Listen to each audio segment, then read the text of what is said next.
Good morning. I am out on my porch again having my last cup of coffee, and I want to show you today. I've got a little bit of just a little bit of a exciting but stressful meeting coming up, and so I felt like I needed a little extra dose of something. And this is my favorite brand. I know I used to use Ready Whip forever, and I'm just sharing this with y'all because I know some of you are concerned about ingredients like I am. And this one's first two ingredients are cream, skim milk, and sugar. So, and then after that, it's just really got a stabilizer and vanilla. But for me, that was really important. So if you've never tried this brand, they have it over at Ingles. So it's my favorite. But I want to share just a little bit of a something that happens this time of year, and it's a little bit of a rant. It's a little something that concerns me, or concerns, maybe aggravates me is a better word, because as it starts getting darker at night, we have this situation that comes up when we are showing houses and when we're representing the seller. So when we're representing the seller, they're like, make sure the agents turn the lights off, make sure all of our lights are off, we want all the lights turned off. I mean, literally, you do not know how many times I've got my butt chewed out because somebody left the lights on at a house. So, but from the agent that's showing your house, it's a different perspective, because what happens is when they come to the house and they come in the door, they've never been in your house most of the time, the first time they show it.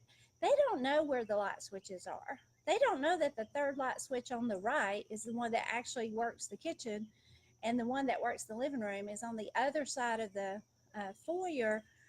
So they stumble around, we're stumbling around, even if it's not dark, just a little bit. So, like yesterday, I showed a house, and literally, I spent more time trying to find where the light switches were. And I did make sure and cut them off as I left. But if you're trying to sell your house, one of the most important things I would tell you to do as we start transitioning into fall and winter is be okay with the lights being on.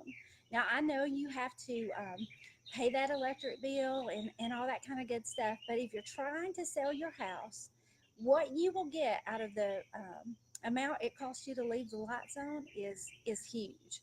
Because when you are standing in that foyer and it's dark, it is it's just hard to stumble around looking for the lights. And then when you want the agent to cut all the lights off as they leave, what happens if you're the one showing the house is it's a little bit of a disconnect, because either your people have to walk around as you cut the lights off, you're going from room to room, or you have to let them leave and go back through the whole house and cut all the lights off. That's what I usually typically do, is I'll talk to them outside for a few minutes, then go back in and turn all the lights off.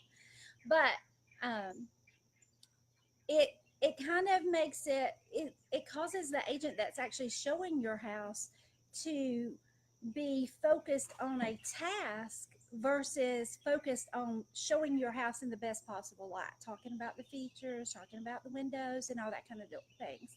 So if you are selling this year, do whoever your listing agent is a favor, and if somebody leaves the lights on when they leave, be okay with it, but maybe just go as far to say, I'm going to leave the lights on whenever it's showed, and I'm perfectly fine if they leave all the lights on, because it'll make everybody's life easier, and it'll make your house sell faster, because everything looks better with a little bit of light. Bye. Talk to you later.